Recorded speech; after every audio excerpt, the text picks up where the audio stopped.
सबको डाउट है? अरे जिसको यस सर हाथ ऊपर करोगे तो हाथ भी काट देंगे। हाँ क्या डाउट है बताओ। ले आओ पेपर लो। हाँ अभी बताओ, अभी यही बताओ। अचानक से आया था, बता के नहीं आया था।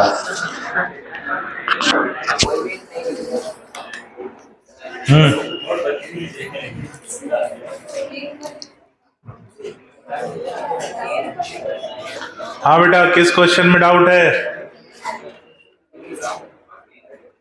किस में डाउट है? 181 181 which of the following is not secreted from thyroid follicle? और आंसर है थायरोकैल्सिटोनिन।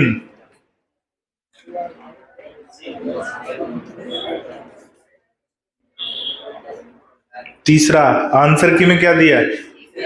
तीसरा, और आपके कट गए नंबर। क्या लगाया है? 4 लगाया है। अगर नॉट नहीं होता तो सही होता। इसमें लिखा है ना नहीं होता, अगर नहीं होता तो सही होता।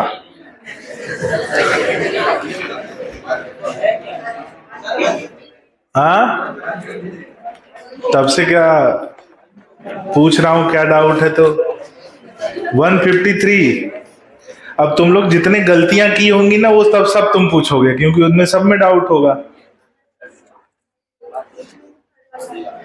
A large quantity of one of the following is removed from our body by lungs.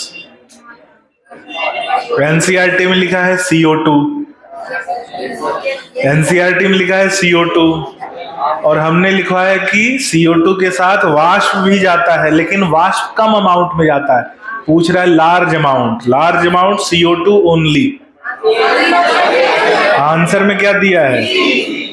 नहीं, CO2 ओनली। लार्ज अमाउंट जहां पूछ रहा है ना, ऐसा मुंह से पानी निकलता है क्या? निकल रहा है, दो चार बाल्टी पानी मुंह से निकल गया है।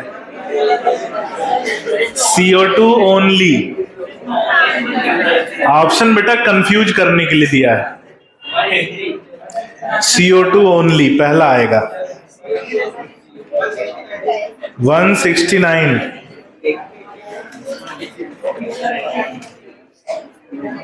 इन नेफ्रॉन। हाँ कहाँ लिखा है दिखाओ। इंग्लिश एनसीईआरटी भी देखो भाई, इंग्लिश एनसीईआरटी भी देखो, संभाल के आना है ना। हाँ भारी मात्रा CO2 और जल की पर्याप्त मात्रा, मतलब भारी मात्रा जल की नहीं है, जल की पर्याप्त ठीक ठाक मात्रा। तुम्हारे ऊपर 200 किलो वजन रख दिया जाए और 2 किलो वजन रख दिया जाए तो भारी मात्रा कौन सी होगी? 200। हाँ भैया, और किसी को कुछ? अरे पहले इधर देखो 169 में, इसमें तुम्हें तकलीफ क्या है बताओ ये पहले। ये तो water absorption is maximum in.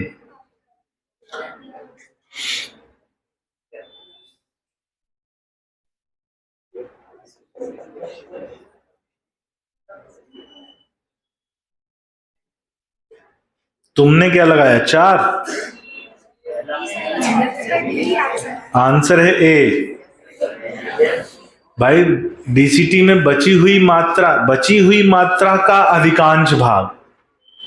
DCT में क्या है? शेष बची हुई मात्रा का अधिकांश भाग। सबसे ज्यादा पुनः अवशोषण अपन ने कहां पढ़ा है? पीसीटी में होता है। कुल पुनः अवशोषण का लगभग 60 से 70% भाग, तो उसमें जल की भी तो ठीक ठाक मात्रा होगी, अधिकांश मात्रा, और शेष बचे हुए जल की अधिकांश मात्रा डीसीटी में। तो आंसर आएगा ए। आगे बताओ।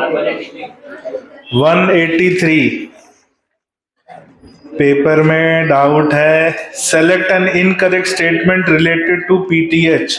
इंक्रीजेस ब्लड कैल्शियम लेवल सही है, इंक्रीजेस बोन डिसॉर्प्शन सही है, इट कॉजेज ऑस्टियोमलेशिया सही है, it excess also causes parathyroid tetany, ये गलत है। पैराथायरॉइड टिटेनी, टिटेनी कब होगा? जब कैल्शियम का रक्त में स्तर कम होगा, और ये तो रक्त में कैल्शियम स्तर को बढ़ा रहा है। लो भैया 170 173 diabetes insipidus is marked by excessive urination and too much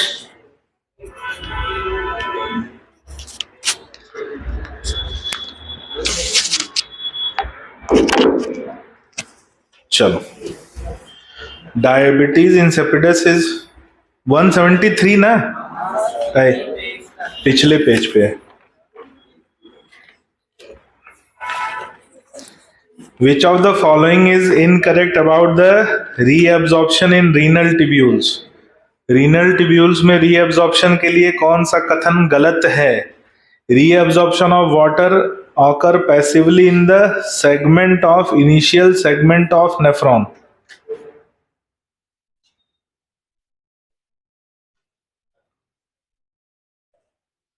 Glucose, amino acid and sodium are reabsorbed actively. Nitrogenous waste are absorbed by passive transport. None of these. हाँ बढ़िया क्वेश्चन है यार ये।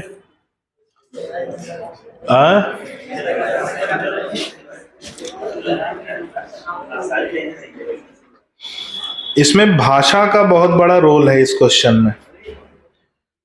क्वेश्चन उतना वो नहीं है जितना भाषा उसकी।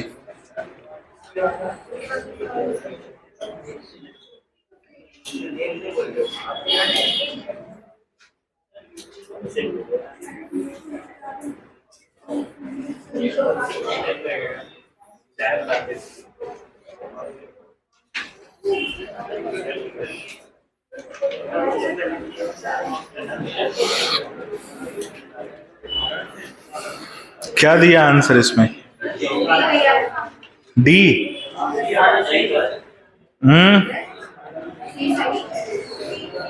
इनकरेक्ट पूछ रहा ना, दूसरा सही है।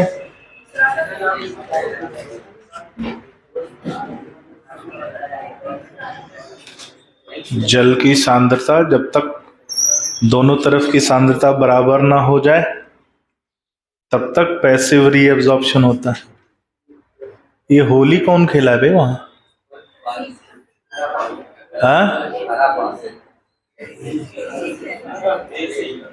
एसी ने? बुलाओ जरा तो किसी को बाहर से बुलाओ।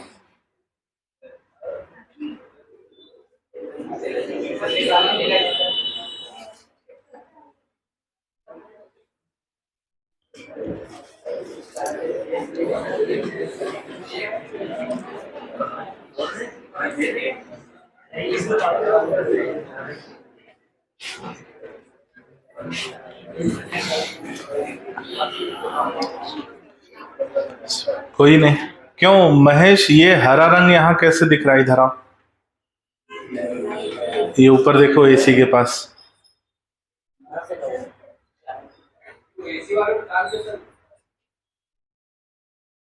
क्या काम किया कुछ? तो उस दिन तो जो काम करके गए थे तब तो नहीं था, फिर उसके बाद हुआ क्या?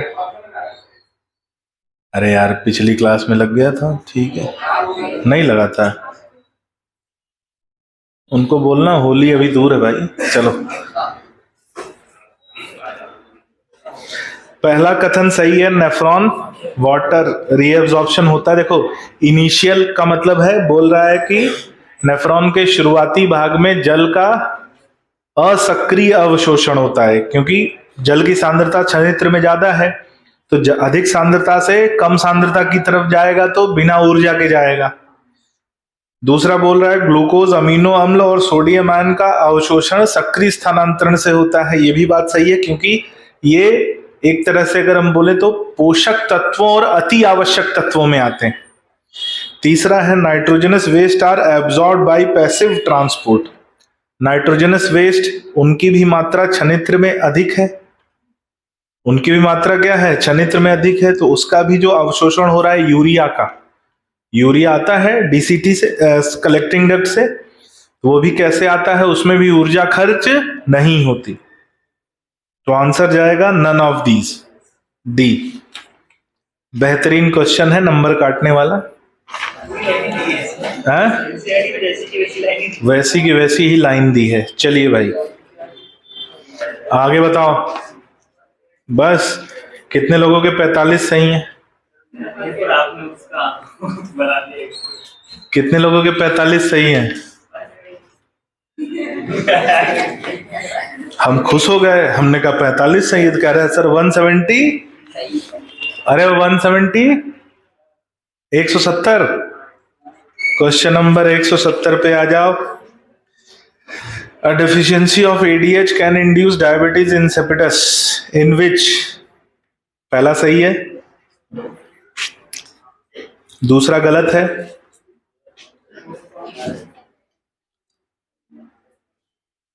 तीसरा भी गलत है और चौथा भी गलत है। आंसर है पहला। कैसे होगा? एडीएच का काम वाम कुछ याद है? क्या काम करता है? जल का पुनः अवशोषण कराता है। तो अगर एडीएच की कमी होगी तो जल का पुनः अवशोषण कम होगा, यूरिन की मात्रा ज्यादा होगी, तो दूसरा गलत हो गया। और फिर बोल रहा है कि शरीर से निर्जलीकरण रुक जाएगा, नहीं, निर्जलीकरण होता जाएगा, तो तीसरा गलत हो गया। लो बेटा, चलिए भाई आप लोगों को 45 वाला है कोई? चलो एक गलत हो गया। 44, 1 2 43, ठीक है, बस इससे ज्यादा नहीं गिरेंगे हम। तुम लोगों को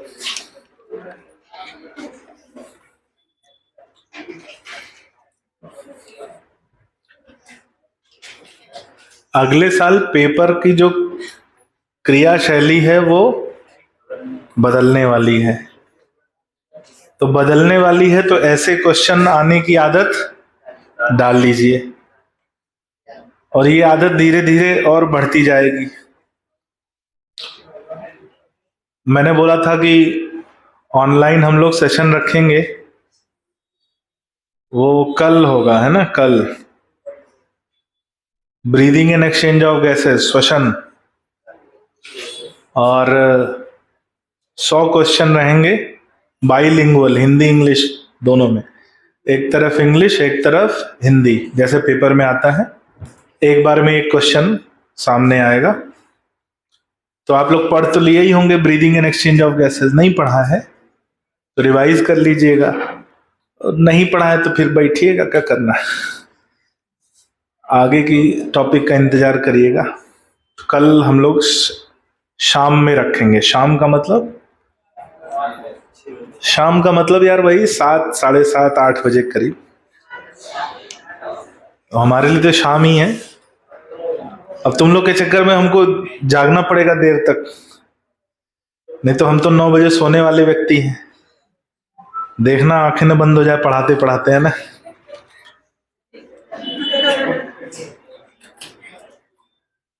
कई बार तो ऐसा भी हुआ भी है कि लाइव ले रहे थे सेशन, नींद आ रही भाई, ऐसा देखने में लग रहा है कि सर आज हाई है, लेकिन वो नींद थी। चलिए भाई हम लोग पहुंच गए थे कहां तक?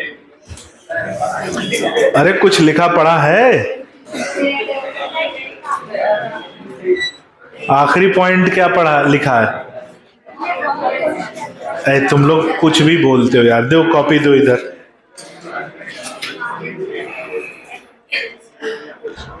ठीक है,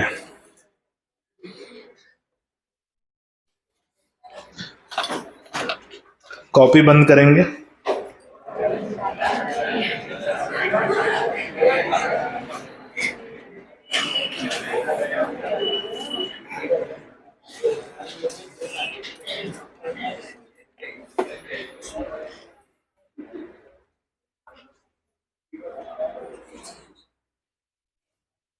तो हम लोग सीलेंट्रेटा पढ़ रहे थे, थोड़ा सा याद करो सीलेंट्रेटा को,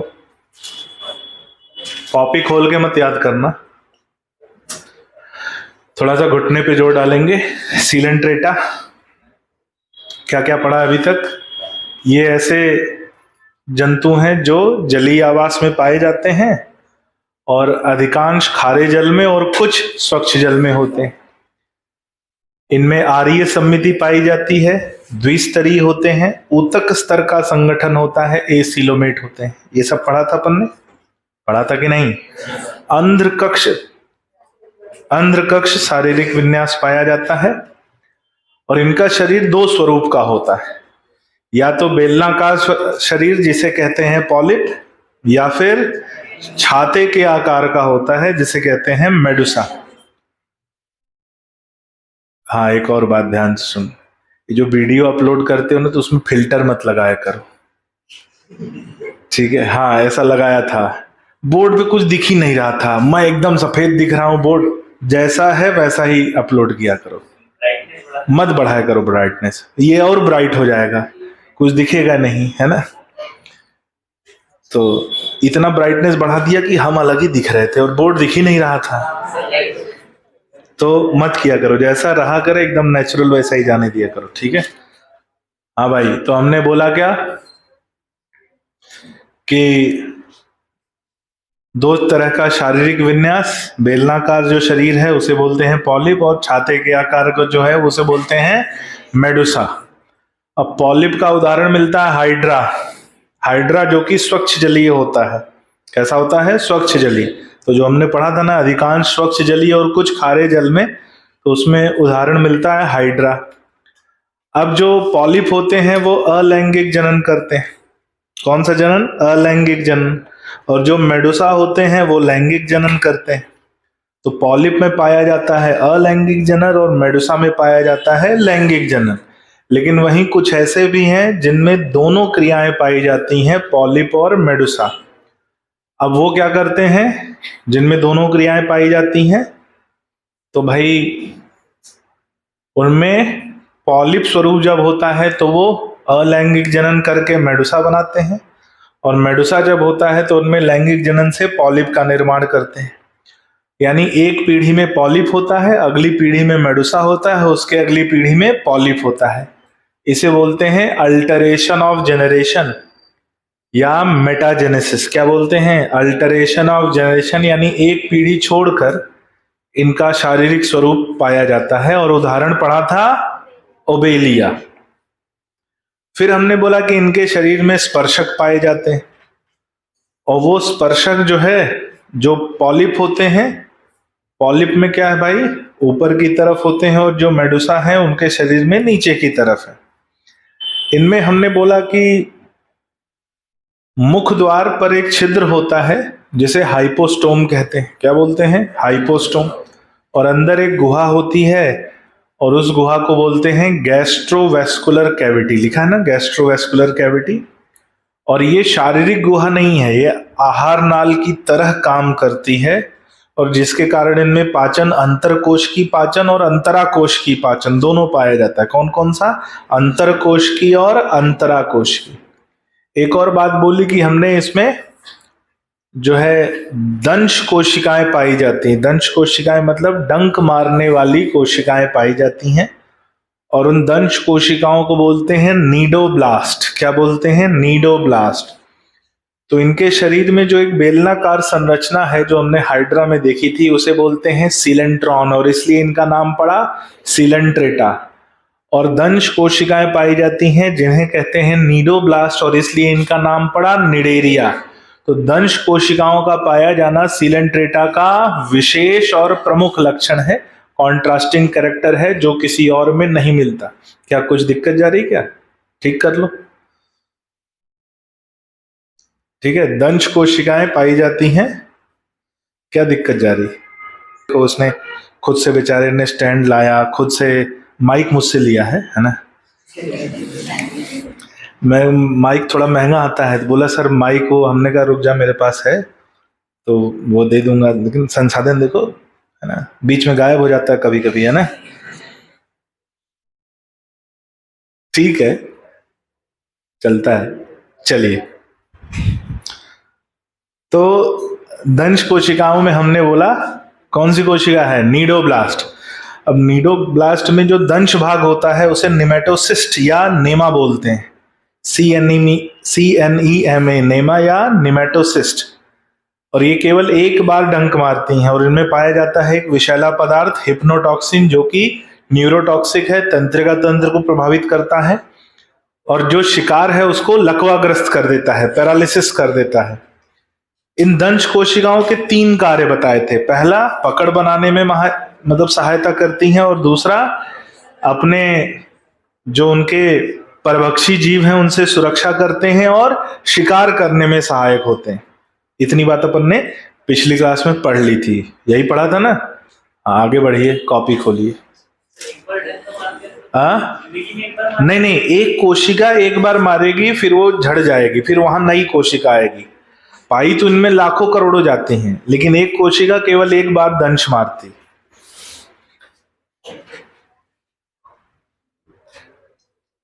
क्या बोला? अच्छा, अब हमने एक बात पढ़ी कि ये परभक्षी प्रवृत्ति के जीव हैं। परभक्षी प्रवृत्ति यानी शिकार करते हैं, जिसमें दंश कोशिका का उपयोग करते हैं, पढ़ा ना, शिकार करने में।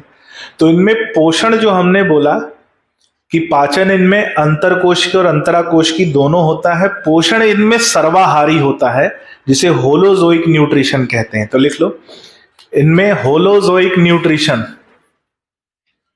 होलोजोइक न्यूट्रिशन या सर्वाहारी पोषण, सर्वाहारी पोषण पाया जाता है। इनमें होलोजोइक न्यूट्रिशन या सर्वाहारी पोषण पाया जाता है। दीपेंद्र, एक काम करना, आज अनिल जी को बोल देना वहां से एक स्टैंड मंगा लेंगे, है ना, वहां एक बड़ा वाला स्टैंड रखा है, मंगवा लेंगे। तो होलोजोइक पोषण पाया जाता है। ठीक है, आगे बढ़ते हैं। आगे बढ़ेंगे तो भाई दंश कोशिका और पोषण की बात कर ली। अगला आता है कंकाल तंत्र। लिखो कंकाल। अब बात यह है कि कुछ ऐसे सीलेंट्रेट होते हैं जिनमें कैल्शियम कार्बोनेट का कंकाल पाया जाता है। किसका कंकाल? कैल्शियम कार्बोनेट का। और ऐसे सीलेंट्रेट जिनमें कैल्शियम कार्बोनेट का कंकाल पाया जाता है उन्हें कोरल कहते हैं। क्या कहते हैं? कोरल, या हिंदी में उन्हें मूंगा कहते हैं। मूंगा सुना है? मूंगा, मूंगा पत्थर अंगूठी में पहनते हैं लोग। मूंगा, लाल मूंगा, पीला मूंगा, ऐसा सुना है? तो मूंगा जो होता है वो कोई पत्थर नहीं होता, वो इन्हीं सीलेंट्रेट्स का कंकाल तंत्र होता है जो कैल्शियम कार्बोनेट का बना होता है। अब बात यह है कि ये समुद्र में रहते हैं, तो वो जहां पर इनकी तादाद बहुत ज्यादा होगी वहां पर इनका शरीर जो है वृद्धि करता है, और वहां पर हमें मूंगा वो पाया जाता है। उस मूंगा वो जो है निकाल कर उसका इस्तेमाल जो है आभूषण बनाने में किया जाता है, और उसका इस्तेमाल मूर्तियां वगैरह बनाने में भी किया जाता है। जैसे अगर आपको जानकारी हो या ना हो कि जो एक बड़ा प्रसिद्ध मंदिर है मुंबई में, सिद्धि विनायक मंदिर, गणेश जी का मंदिर है सिद्धि विनायक मंदिर। वहां जो गणेश जी की प्रतिमा बनी हुई है वो लाल मूंगा पत्थर की बनी हुई है। ठीक है, तो लाल मूंगा थोड़ा सा कम मिलता है और बड़ा महंगा भी होता है, और भारत में केवल 2 ही ऐसी प्रतिमाएं हैं जो लाल मूंगा पत्थर की बनी हुई हैं, जो गणेश जी की प्रतिमाएं हैं। एक वहां है, दूसरा कहाँ है वो तुम लोग जानोगे नहीं, है ना, बड़ी दूसरा हमारे गांव पे हमारे मोहल्ले मंदिर है ना, जिसके बारे में लोग नहीं जानते, लेकिन वो भी लाल मूंगा पत्थर का ही बना हुआ है।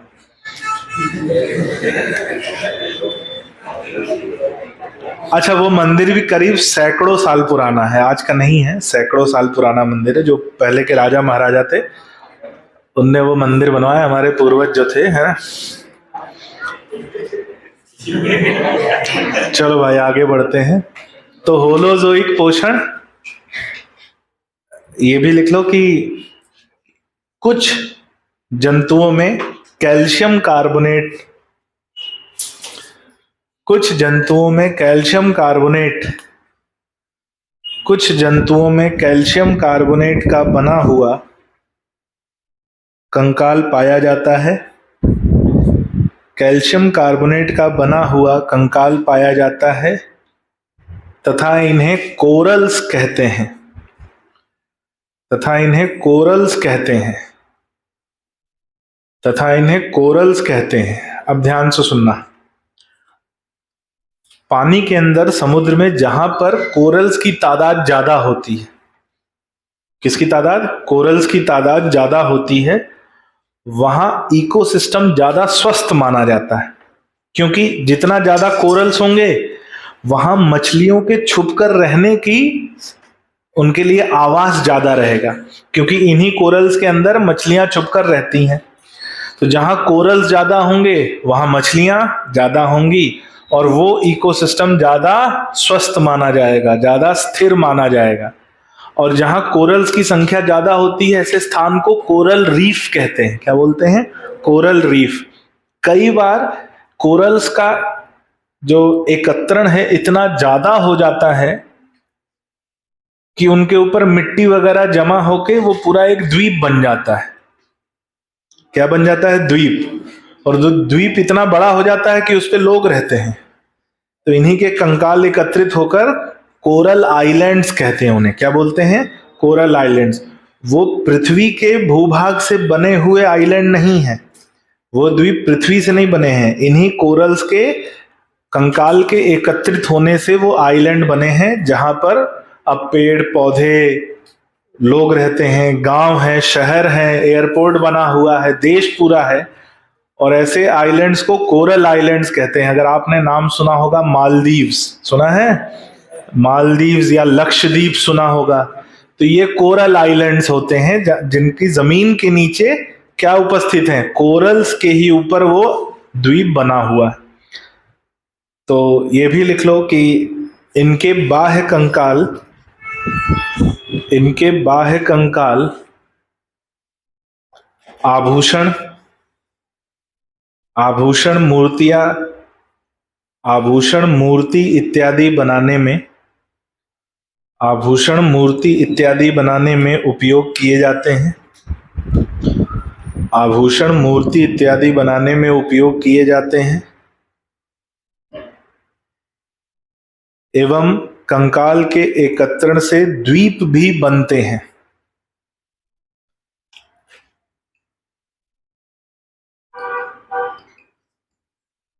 कंकाल के एकत्रण से द्वीप भी बनते हैं जिन्हें कोरल आइलैंड्स कहा जाता है।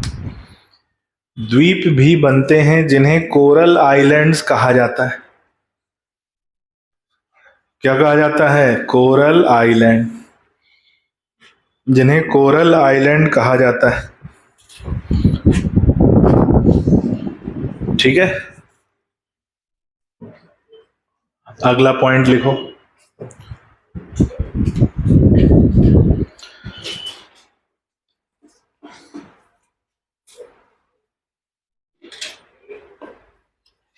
जनन क्रिया, हेडिंग डालो जनन। जनन लिखो, इनमें अलैंगिक और लैंगिक जनन दोनों पाया जाता है।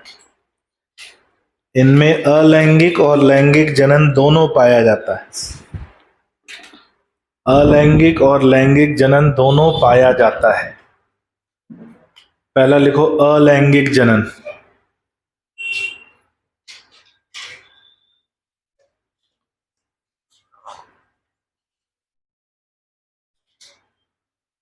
अलैंगिक जनन में लिखो मुकुलन तथा पुनरुद्भवन द्वारा। मुकुलन यानी बडिंग,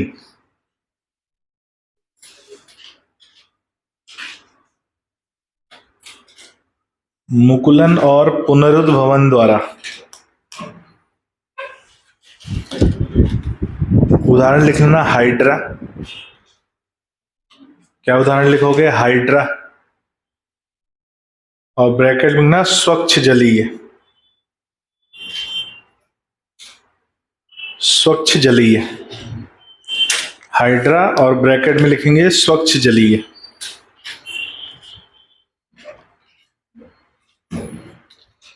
ठीक है।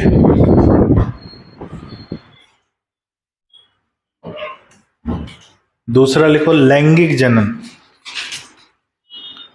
लैंगिक जनन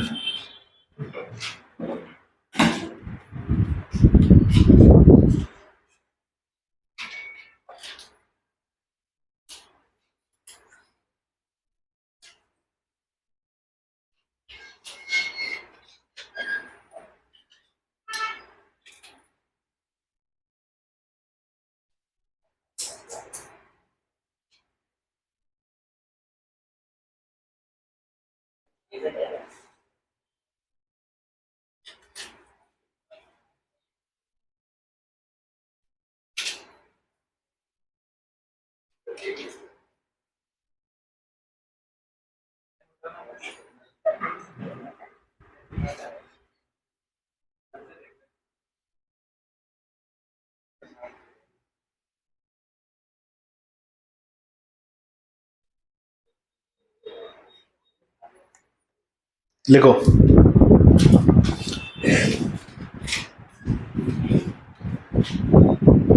ये द्विलिंगी जीव होते हैं, ये द्विलिंगी जीव होते हैं, ये द्विलिंगी जीव होते हैं।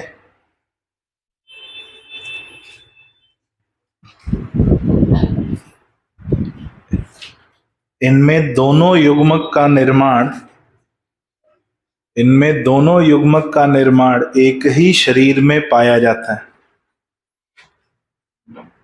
इनमें दोनों युग्मक का निर्माण एक ही शरीर में पाया जाता है।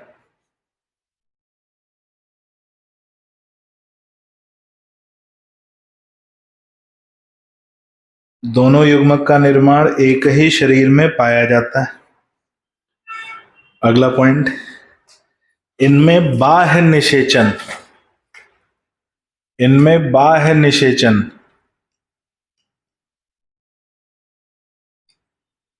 इनमें बाह्य निषेचन पाया जाता है।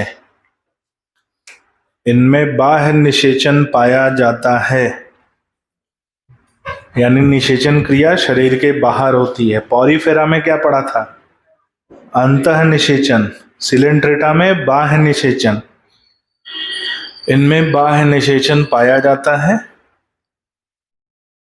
अगला पॉइंट, अप्रत्यक्ष विकास, अप्रत्यक्ष विकास पाया जाता है। अप्रत्यक्ष विकास पाया जाता है। लार्वा अवस्था उपस्थित,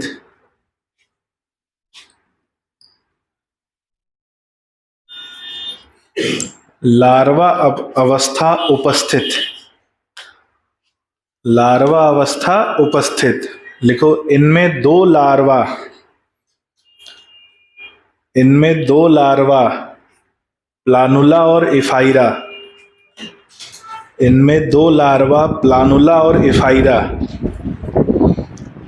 दो लार्वा प्लानुला और इफाइरा पाए जाते हैं। दो लार्वा प्लानुला और इफाइरा पाए जाते हैं। प्लानुला और इफाइरा पाए जाते हैं।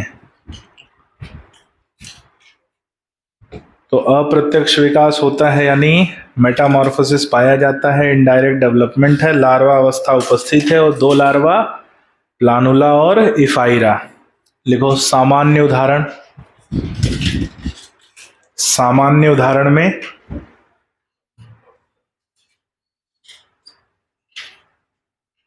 जेलीफिश, जिसे हम ऑरेलिया कहते हैं, एक मिलता है फाइसेलिया,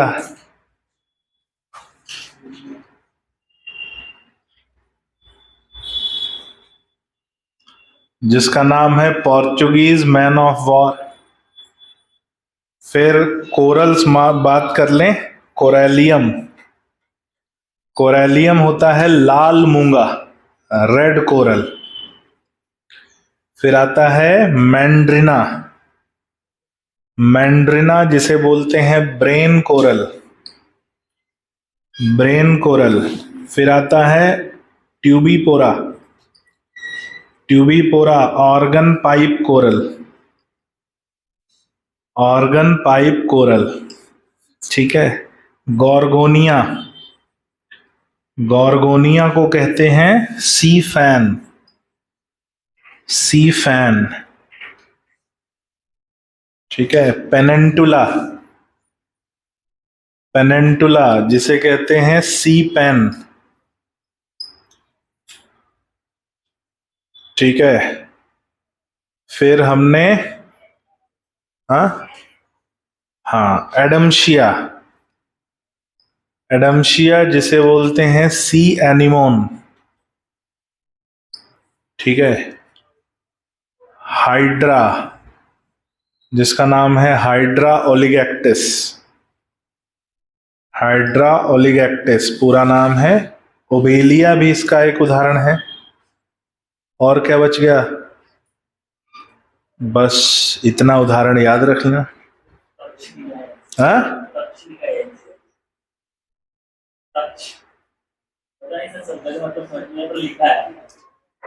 दिखाओ।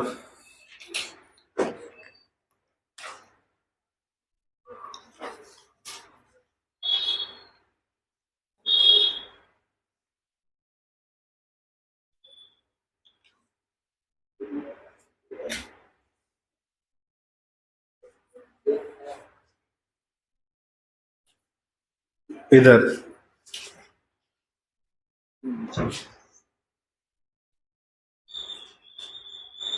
गॉर्गोनिया हो गया समुद्री पंखा,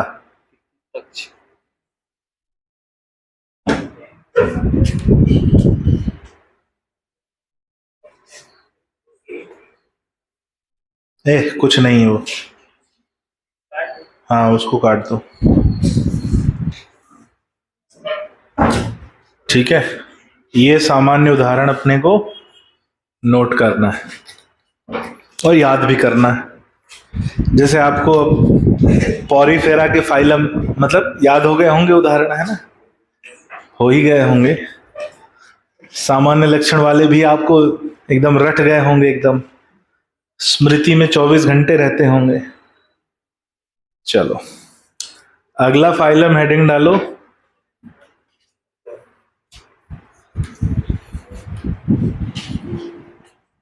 इतने बढ़िया तुम लोग नोट्स बनाते हो, पढ़ते काहे नहीं है बे? इतने खूबसूरत नोट्स तुम लोग बनाते हो, है ना, पढ़ते नहीं है। क्यों पढ़ते हो? कितने आ रहे हैं टेस्ट में?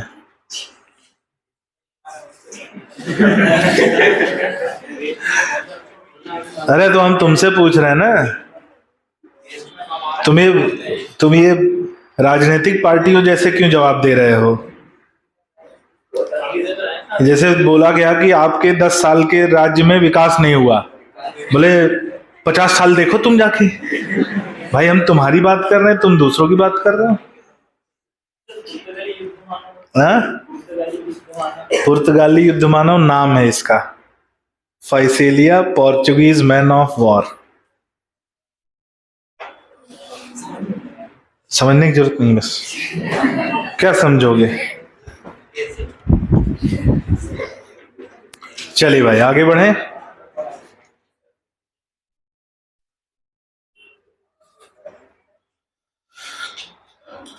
अगली हेडिंग डालो, टीनोफोरा।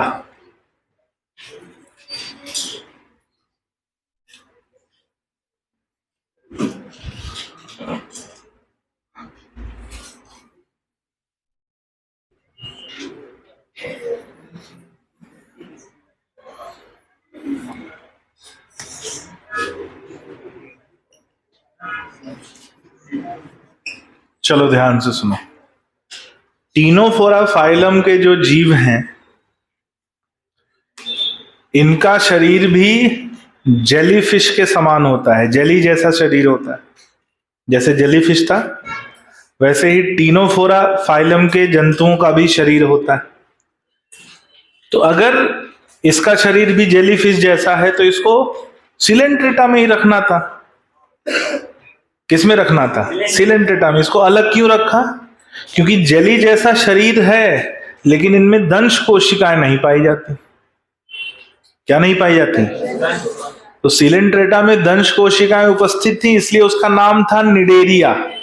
इसमें दंश कोशिकाएं उपस्थित नहीं है, इसलिए इसका नाम है एनिडेरिया।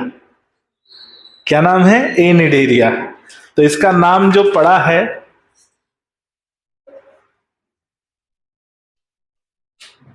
वो निडेरिया के विपरीत लक्षण की वजह से पड़ा है। तो लिखो कि इनका शरीर भी जली के समान, इनका शरीर भी जली के समान पाया जाता है। इनका शरीर भी जली के समान पाया जाता है,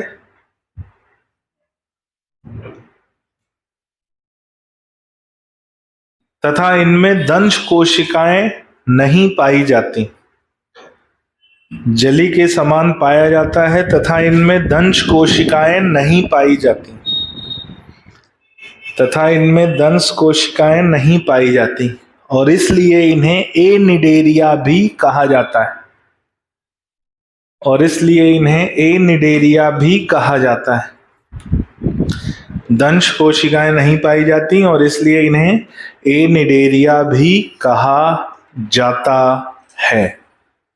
इसलिए इन्हें एनिडेरिया भी कहा जाता है। एनिडेरिया भी कहा जाता है। चलो आगे बढ़ते हैं। एनिडेरिया भी कहा जाता है।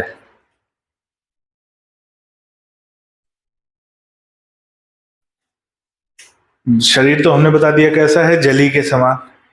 अब ये जो जीव है केवल समुद्री जल में रहते हैं, तो इनका आवास जो है केवल समुद्री जल, ना स्वच्छ जल ना किसी और आवास में। तो लिखो ये केवल समुद्री जल में, ये केवल समुद्री जल में पाए जाते हैं।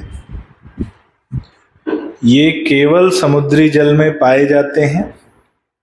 अगला पॉइंट, आरीय सम्मिति, आरीय सम्मिति पाई जाती है। आरीय सम्मिति पाई जाती है। अब आरीय सम्मिति है तो दो बातें समझ लो। देखने में जो इनका शरीर है वो या तो अंडाकार दिखेगा या तो गोल दिखेगा अखरोट के समान, और इसलिए इन्हें समुद्री अखरोट भी कहते हैं। तो लिख लो इनका शरीर अंडाकार या गोल, इनका शरीर अंडाकार या गोल प्रतीत होता है। इनका शरीर अंडाकार या गोल प्रतीत होता है। अंडाकार या गोल प्रतीत होता है। अंडाकार या गोल प्रतीत होता है। अगला पॉइंट, इन्हें समुद्री अखरोट,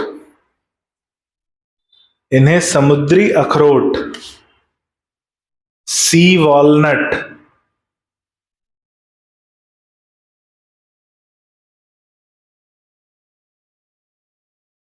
इन्हें सी वॉलनट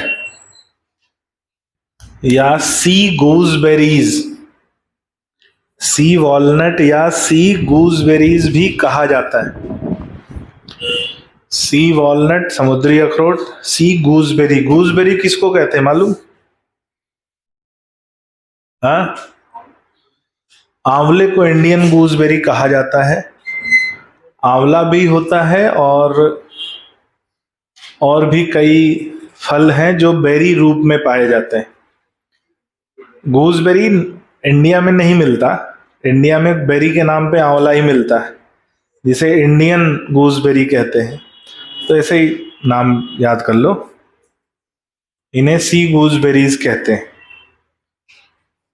अच्छा, इनका जो शरीर हमने बताया कि भाई आरीय सम्मिति है, अंडाकार या गोल इनका शरीर होता है, जली के जैसा। अगला पॉइंट लिख लो, ऊतक स्तर का संगठन, ऊतक स्तर का संगठन पाया जाता है। ऊतक स्तर का संगठन पाया जाता है। ऊतक स्तर का संगठन पाया जाता है। अगला पॉइंट, द्विस्तरीय होते हैं, द्विस्तरीय होते हैं, द्विस्तरीय होते हैं।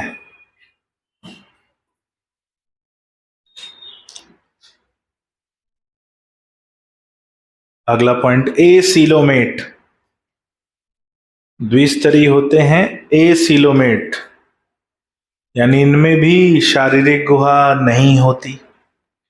एसीलोमेट, इनमें भी शारीरिक गुहा नहीं होती, इनमें भी शारीरिक गुहा नहीं होती। ठीक है। अब जब हम इनका अगर शरीर देखें,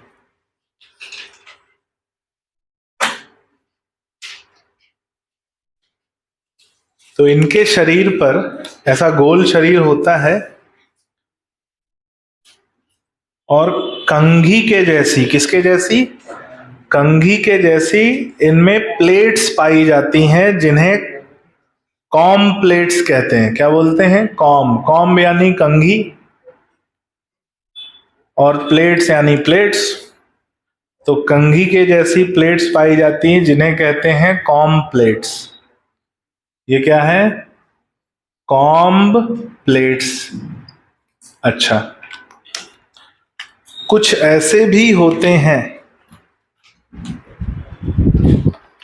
कुछ ऐसे भी होते हैं, जैसे ये कॉम्ब प्लेट्स कितनी दिख रही हैं? 4। कुल कितनी होती हैं? 8। 4 इधर होंगी, 4 पीछे की तरफ होंगी। जब बिल्डिंग से बाहर जाओगे ना तो उधर से दिखेंगी। 4 इधर, 4 पीछे की तरफ। ठीक है।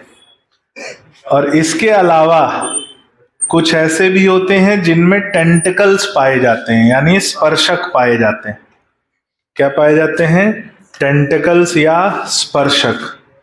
अरे बढ़िया नहीं बना है, बहुत हल्का हल्का दिख रहा है। तो टेंटिकल्स पाए जाते हैं या स्पर्शक पाए जाते हैं। कॉम्प्लेट्स हो गई कंघी के जैसी। कितनी संख्या होती है इनकी? 8। और कॉम्प्लेट्स का पाया जाना टीनोफोरा का विशेष लक्षण है। और कितनी संख्या पाई जाती है? 8। और इसीलिए इन्हें कॉम जेली भी कहते हैं। क्या बोलते हैं? कॉम जेली, कॉम जेलीज या कॉम जेली भी कहते हैं। तो ये भी लिख लो। इनकी शारीरिक सतह पर, इनकी शारीरिक सतह पर कंघी के समान, कंघी के समान 8, इनकी शारीरिक सतह पर कंघी के समान 8 कॉम प्लेट्स पाई जाती हैं। इनकी शारीरिक सतह पर कंघी के समान 8 कॉम प्लेट्स पाई जाती हैं। कंघी के समान 8 कॉम प्लेट्स पाई जाती हैं। कंघी के समान 8 कॉम प्लेट्स पाई जाती हैं। ठीक है। कितनी? Com plates. जो टीनोफोरा का विशेष लक्षण है, जो टीनोफोरा का विशेष लक्षण है। कॉम प्लेट्स का पाया जाना टीनोफोरा का विशेष लक्षण है। जो टीनोफोरा का विशेष लक्षण है। किसका विशेष लक्षण? टीनोफोरा। टीनोफोरा का विशेष लक्षण है। और ध्यान से सुनो, इसी कारण इन्हें कॉम जेलीज भी कहा जाता है। इसी कारण इन्हें कॉम जेलीज भी कहा जाता है। इसी कारण इन्हें कॉम जेलीज भी कहा जाता है। इसी कारण इन्हें कॉम जेलीज भी कहा जाता है। क्या कहा जाता है? Com jelly. इसी कारण इन्हें कॉम जेलीज भी कहा जाता है। चलो अगला पॉइंट, कुछ जंतुओं के शरीर में स्पर्शक पाए जाते हैं, यानी टेंटिकल्स पाए जाते हैं। कुछ जंतुओं के शरीर में स्पर्शक पाए जाते हैं या टेंटिकल्स पाए जाते हैं। कुछ जंतुओं के शरीर में स्पर्शक पाए जाते हैं या टेंटिकल्स पाए जाते हैं। स्पर्शक या टेंटिकल्स पाए जाते हैं, सब में नहीं होते। कॉम्प्लेट सब में होती हैं, टेंटिकल्स कुछ में होते हैं, कुछ में नहीं होते। ध्यान रहेगा, सब में टेंटिकल्स नहीं होते। क्यों? क्योंकि टेंटिकल्स के आधार पर ही इनका वर्गीकरण किया गया है। तो लिख लो, टेंटिकल्स की उपस्थिति के आधार पर, टेंटिकल्स की उपस्थिति के आधार पर ही, टेंटिकल्स की उपस्थिति के आधार पर ही इनका वर्गीकरण किया गया है। टेंटिकल्स की उपस्थिति के आधार पर ही इनका वर्गीकरण किया गया है। टेंटिकल्स की उपस्थिति के आधार पर ही इनका वर्गीकरण किया गया है। उपस्थिति के आधार पर ही इनका वर्गीकरण किया गया है। ठीक है, एक पॉइंट लिखो। अच्छा, ये भी क्या है ना, शिकारी प्रवृत्ति के जीव हैं, तो इनमें भी पोषण कैसा है? सर्वाहारी। तो लिख लो, ये भी शिकारी प्रवृत्ति वाले जीव होते हैं। ये भी शिकारी प्रवृत्ति वाले जीव होते हैं। ये भी शिकारी प्रवृत्ति वाले जीव होते हैं तथा इनमें भी सर्वाहारी पोषण, तथा इनमें भी सर्वाहारी पोषण पाया जाता है, तथा इनमें भी सर्वाहारी पोषण पाया जाता है। कौन सा पोषण पाया जाता है? सर्वाहारी पोषण, तथा इनमें भी सर्वाहारी पोषण पाया जाता है। अगला पॉइंट, इनमें अंतरकोशिकी और अंतराकोशिकीय पाचन, इनमें अंतरकोशिकीय और अंतराकोशिकीय पाचन, इनमें अंतरकोशिकीय और अंतराकोशिकीय पाचन पाया जाता है। अंतरकोशिकीय और अंतराकोशिकीय, जैसा सिलेंट्रेटा में था वैसा ही यहां भी है। अंतराकोशिकीय पाचन पाया जाता है, लेकिन इनमें दंश कोशिकाएं उपस्थित नहीं होती, याद रखना। तो इनका विशेष लक्षण क्या है? कॉम्प्लेट्स का पाया जाना। कितनी होती हैं? 8। कितनी होती हैं? 8 कॉम्प्लेट्स।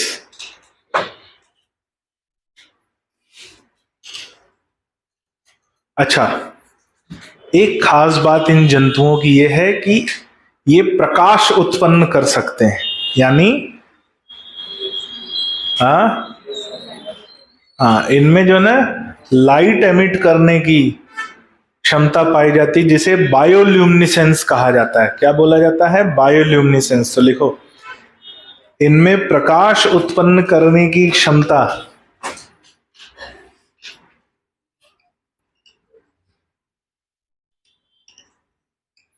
इनमें प्रकाश उत्पन्न करने की क्षमता, प्रकाश उत्पन्न करने की क्षमता पाई जाती है, जिसे बायोल्यूमिनेसेंस कहते हैं, जिसे बायोल्यूमिनेसेंस कहते हैं, जिसे बायोल्यूमिनेसेंस कहते हैं। और इस कारण ये जंतु जगत के सबसे खूबसूरत जीव होते हैं, बिना फेयर एंड लवली लगाए। इस कारण ये जंतु जगत के सबसे खूबसूरत जीव होते हैं। इस कारण ये जंतु जगत के सबसे खूबसूरत जीव होते हैं।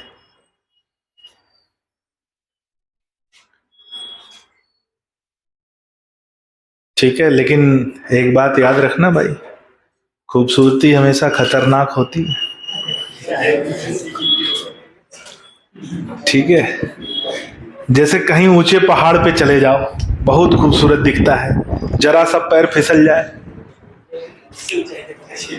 कहीं ऐसे नदी उफान पे चल रही हो, तुम किनारे खड़े हो, कितना अच्छा दिखता है। अभी तो मौसम भी चल रहा है, और जरा सा उसी नदी में उतर जाओ। तो इसलिए कह रहा हूं, याद रखना हमेशा, खूबसूरती हमेशा खतरनाक होती है। प्रकृति ने इस बात को, अच्छा ये मेरा कहना नहीं है, ये प्रकृति का संदेश है। जैसे आप देखो ना, मैं आपको बता रहा हूं, जब आप शोध करोगे ना तो आप देखोगे कि जितने जहरीले जीव जंतु हैं, जहरीले, उनमें भड़कीले रंग की भाई वो अलग ही रंग दिखाई देता है। जैसे बारिश के मौसम में पीले वाले मेंढक आते हैं ना, पीले वाले मेंढक निकलते हैं ना बारिश के मौसम में खेतों में, वो जहरीले होते हैं, तो उनका पीला चटक रंग अलग ही होता है कि भैया दूर से देख के पहचान जाओ, खूबसूरत दिख रहा है, जहरीला है, खतरनाक है। तो अगर कहीं ऐसा भड़कीला खूबसूरत रंग देख लो तो समझ लेना कि अंदर विष ग्रंथियां बैठी हुई हैं। इसलिए हाँ, खूबसूरती से दूर रहें।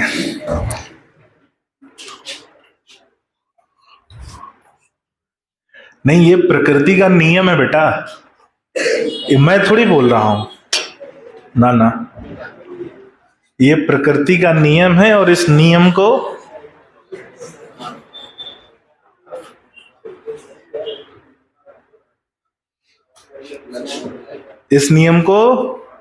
मानना है भाई, मानना है, बहुत बहुत सटीक नियम है। चलिए आगे बढ़ते हैं।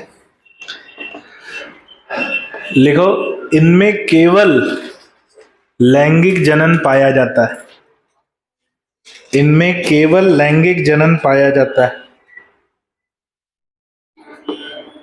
इनमें केवल लैंगिक जनन पाया जाता है। अगला पॉइंट, ये द्विलिंगी जीव होते हैं। ये द्विलिंगी जीव होते हैं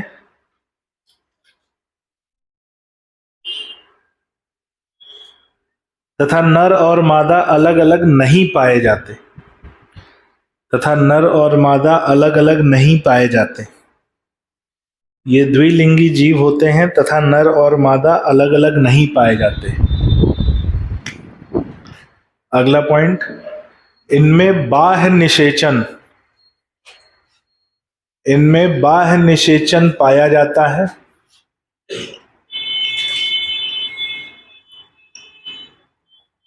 इनमें बाह्य निषेचन पाया जाता है तथा अप्रत्यक्ष विकास,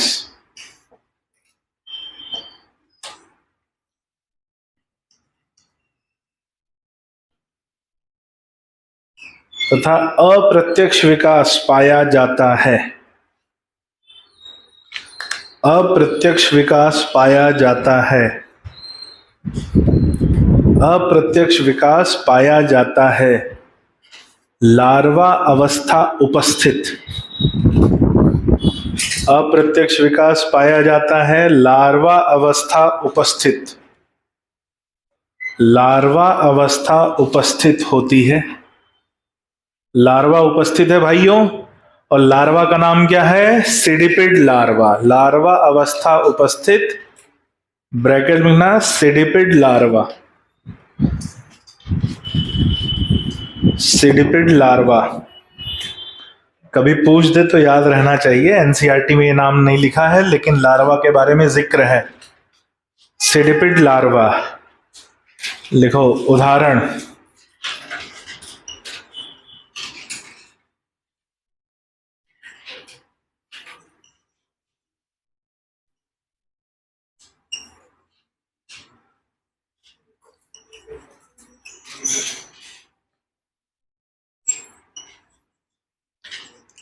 तीन उदाहरण याद रखने हैं। प्लूरोब्रैकिया, जो डायग्राम बनाया था अभी, वो प्लूरोब्रैकिया का डायग्राम। बोरोई, जिसे स्विमिंग कैट आई, तैरती हुई बिल्ली की आंख, इसकी भैंस की आंख, स्विमिंग कैट आई कहते हैं। क्या बोलते हैं? स्विमिंग कैट आई। और फिर आता है टीनोप्लाना। टीनोप्लाना। तीन उदाहरण याद रखने हैं।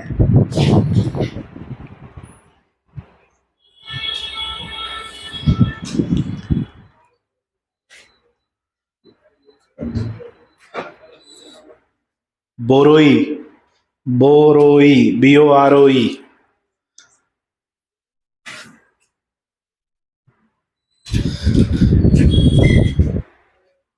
सुन लो भैया, छुट्टी पे जा रहे हो, छुट्टी का मतलब ये नहीं जब से छुट्टी होगी, छुट्टी का मतलब ये नहीं कि घड़ियाल की तरह घर पे पड़े रहना। बोल दिया है, सिलेबस दे दिया है, टेस्ट में नॉन कॉर्डेटा आएगा, परसों तक जितना पढ़ा दूंगा वो पूरा आएगा टेस्ट में। मतलब वो तो आएगा, उसके बाद नॉन कॉर्डेटा तक आएगा।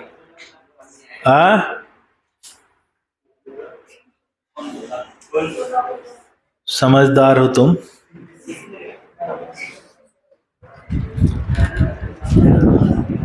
परसों तक मतलब परसों तक। चलिए आगे बढ़े। यहां खत्म होता है तीनों फोरा।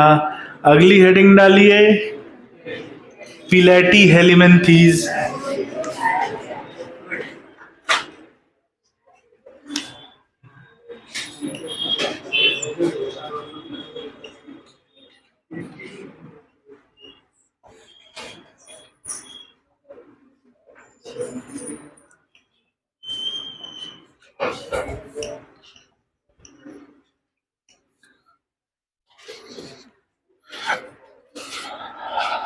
अगला फाइलम है प्लेटी हेलिमेंथीज। प्लेटी हेलिमेंथीज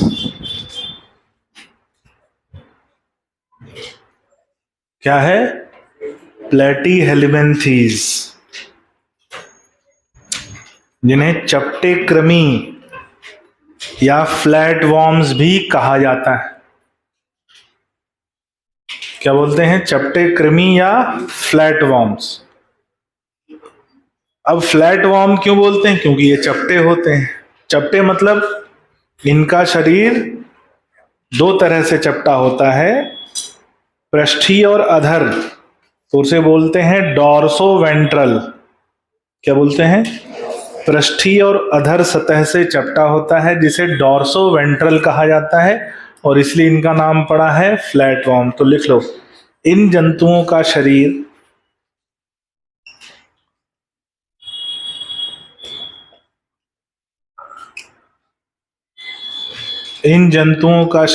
पृष्ठीय और उधर सतह से,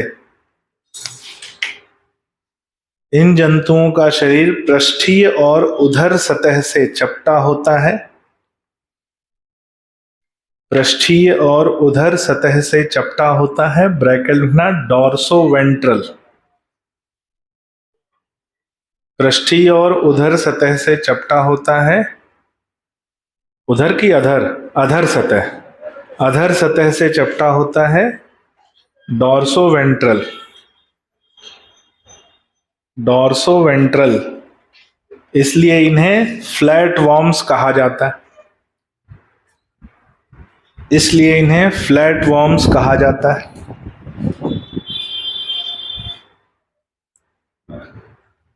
फ्लैट वॉर्म्स कहा जाता है। अगला पॉइंट,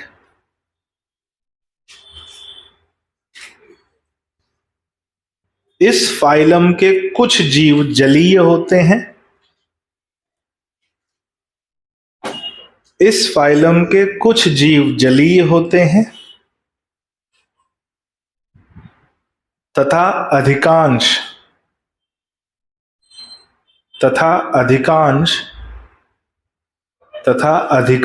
जीव मानव एवं अन्य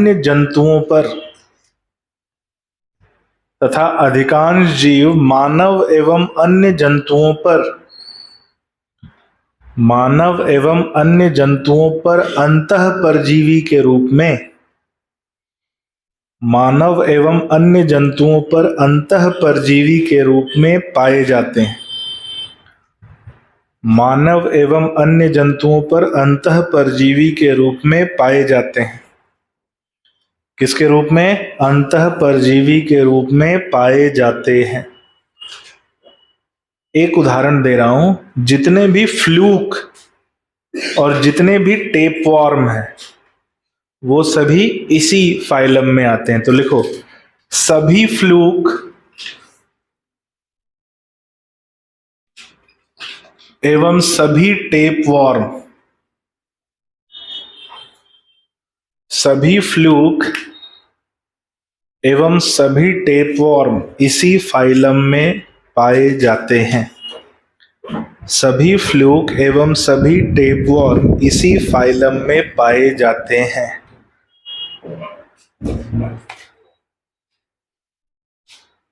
ठीक है, तो हमने क्या लिखा? कुछ जलीय होते हैं, जलीय होंगे यानी वो मुक्त जीवी हैं। तो लिख लो ऐसा लिखो कि जलीय मुक्त जीवी का उदाहरण, जलीय मुक्त जीवी का उदाहरण प्लानेरिया, जलीय मुक्त जीवी का उदाहरण प्लानेरिया।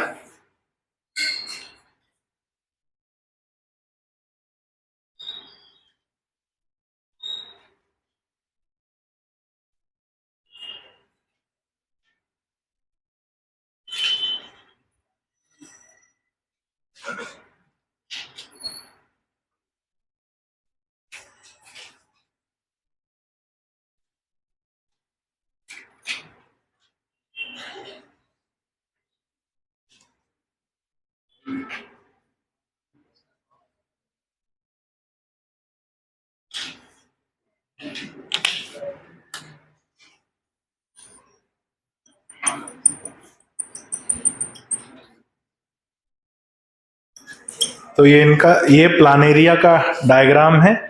इसका शरीर है चपटा शरीर, ऊपर की सतह डॉर्सल, नीचे की सतह वेंट्रल। तो ऊपर की सतह हो गई क्या? डॉर्सल, और नीचे की सतह हो गई क्या? वेंट्रल।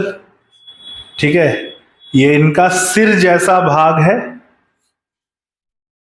किसके जैसा? सिर जैसा भाग, सिर नहीं है, सिर जैसा भाग है। जैसे तुम्हारे पास दिमाग नहीं है, दिमाग जैसी संरचना है, तो उसको तुम लोग दिमाग समझ लेते हो। तो सिर जैसा भाग, और सिर जैसा भाग, इस घटना को बोलते हैं सिफलाइजेशन। क्या बोलते हैं? सिफलाइजेशन। नीचे इनका एक ही मुख द्वार पाया जाता है जिसे ओरल हुड कहते हैं, और ओरल हुड जो मुख द्वार का भी कार्य करता है और गुदा द्वार का भी कार्य करता है। तो ये प्लानेरिया की संरचना है, जो कि एक मुक्त जीवी है और स्वच्छ जलीय, या बोल सकते हो जलीय आवास में पाया जाता है।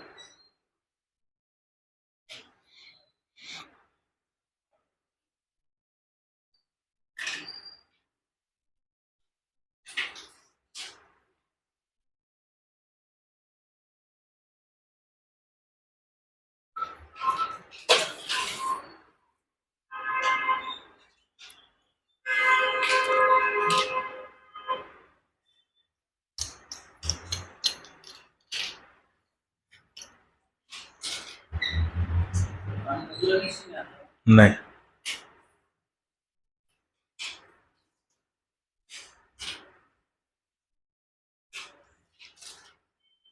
बन गया।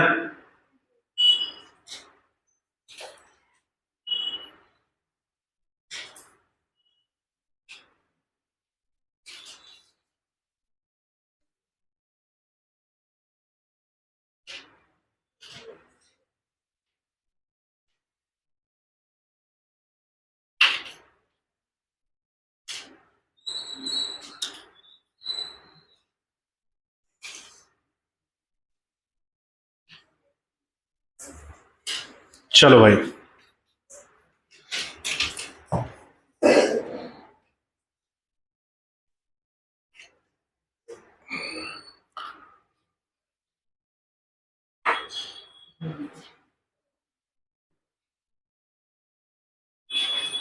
कौन सी सम्मिति दिख रही है? सम्मिति कौन सी होगी? द्विपार्श्व सम्मिति। लिखो, इनमें द्विपार्श्व सम्मिति पाई जाती है, इनमें द्विपार्श्व सम्मिति पाई जाती है, इनमें द्विपार्श्व सम्मिति पाई जाती है। ब्रैकेट में लिखना, प्रथम बार विकसित, पहली बार किसी जंतु में द्विपार्श्व सम्मिति यहीं विकसित हुई, प्रथम बार विकसित, फर्स्ट टाइम द्विपार्श्व सम्मिति पाई जाती है।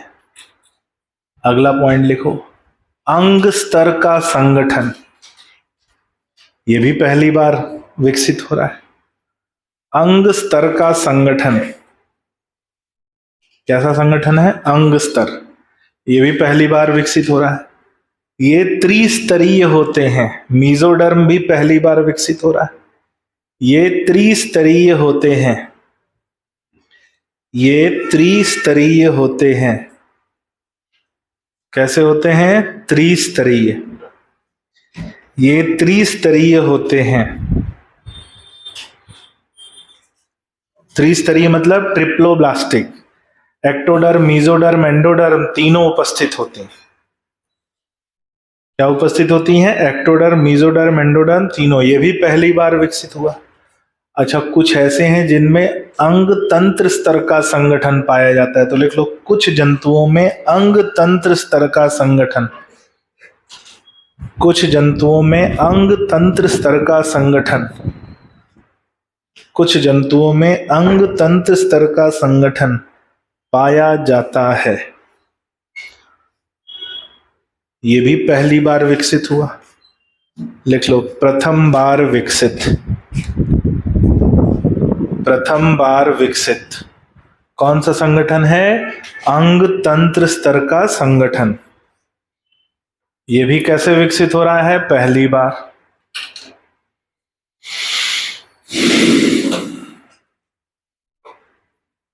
ठीक है, लिखो, अंध्र कक्ष शारीरिक विन्यास, ये तो पहले भी पाया गया है। अंध्र कक्ष शारीरिक विन्यास, अंध्र कक्ष शारीरिक विन्यास, ब्लाइंड सैक बॉडी प्लान, अंध्र कक्ष शारीरिक विन्यास, ब्लाइंड सैक बॉडी प्लान। लिखो, आहार नाल में केवल एक ही द्वार पाया जाता है, आहार नाल में केवल एक ही द्वार पाया जाता है, केवल एक ही द्वार पाया जाता है, जो मुख द्वार और गुदा द्वार। आहार नाल में केवल एक ही द्वार पाया जाता है जो मुख द्वार और गुदा द्वार दोनों का कार्य करता है, जो मुख द्वार और गुदा द्वार दोनों का कार्य करता है, जो मुख द्वार और गुदा द्वार दोनों का कार्य करता है। कौन करता है भाई? जो ओरल हुड है। ठीक है, अगला पॉइंट, अगला पॉइंट ध्यान से सुनना। इनमें पहली बार सिर जैसा भाग, इनमें पहली बार सिर जैसा भाग विकसित होता है, इनमें पहली बार सिर जैसा भाग विकसित होता है, सिर जैसा भाग विकसित होता है, जिसे सिफलाइजेशन, इनमें पहली बार सिर जैसा भाग विकसित होता है जिसे सिफलाइजेशन कहा जाता है, जिसे सिफलाइजेशन कहा जाता है, जिसे सिफलाइजेशन कहा जाता है, जिसे सिफलाइजेशन कहा जाता है। अगला पॉइंट, ये एसीलोमेट होते हैं, ये एसीलोमेट होते हैं।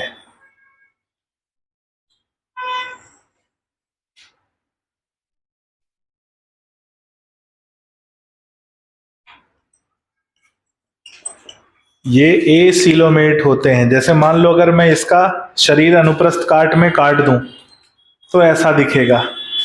बाहर की परत क्या दिखेगी? एपिडर्मिस। बाहर की परत क्या दिखेगी? एपिडर्मिस। अंदर जो नलिका दिखेगी वो आहार नाल होगा, और इन दोनों के बीच में जो खाली भाग दिख रहा है, ये इन दोनों के बीच में जो खाली भाग दिख रहा है इसको बोलते हैं पैरेंकाइमा। क्या बोलते हैं? पैरेंकाइमा। ये क्या होता है? लूज टिश्यू होता है, लूज टिश्यू। अंतरकोश की अवकाश युक्त ढीला ऊतक पाया जाता है जिसे बोलते हैं पैरेंकाइमा। अब पैरेंकाइमा तो हमने पौधों में पढ़ा है, जंतुओं में भी यहां पर पाया जाता है। कौन सा ऊतक? पैरेंकाइमा। ये डायग्राम बना लो, आ चुका है एग्जाम में।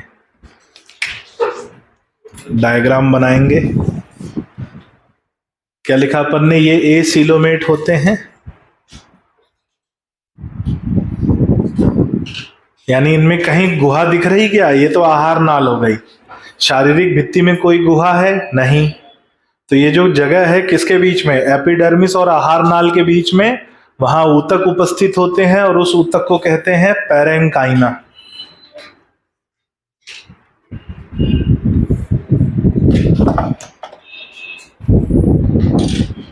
क्या उपस्थित होते हैं? ऊतक उपस्थित होते हैं और ऊतक को कहते हैं पैरेंकाइमा।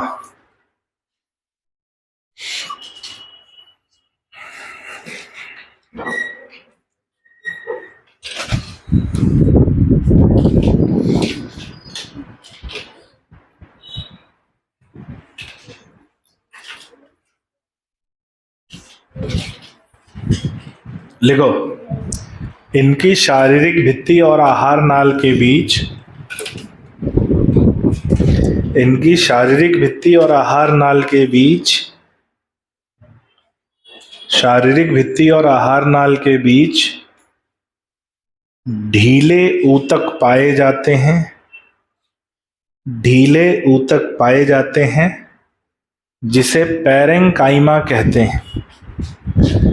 ढीले ऊतक पाए जाते हैं जिसे पैरेंकाइमा कहते हैं। ढीले ऊतक पाए जाते हैं जिसे पैरेंकाइमा कहते हैं। क्या कहते हैं? पैरेंकाइमा, जिसे पैरेंकाइमा कहते हैं। ठीक है, एक पॉइंट और लिख लो। सिस्टोडा वर्ग के जीवों में, याद आ रहा है कुछ? सिस्टोडा वर्ग के जीवों में आहार नाल नहीं पाई जाती। सिस्टोडा वर्ग के जीवों में आहार नाल नहीं पाई जाती। सिस्टोडा वर्ग के जीवों में आहार नाल नहीं पाई जाती। क्या नहीं पाई जाती? आहार नाल।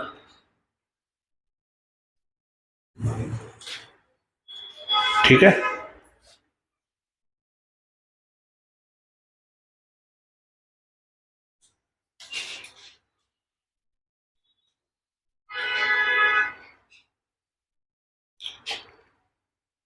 आगे लिखो।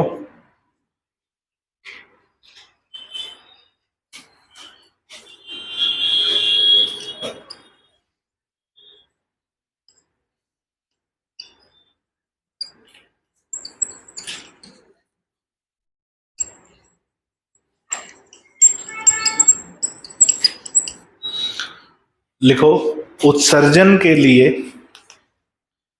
उत्सर्जन के लिए इनमें एक विशेष कोशिका उपस्थित होती है। उत्सर्जन के लिए इनमें विशेष कोशिका उपस्थित होती है।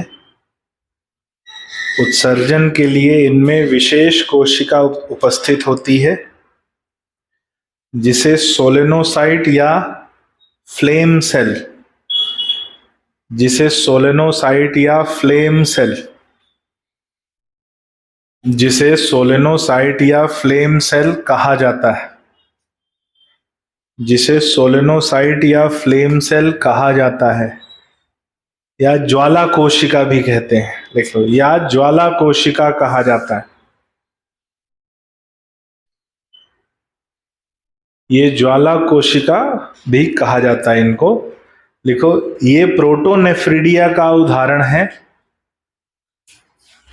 ये प्रोटोनेफ्रिडिया का उदाहरण है जो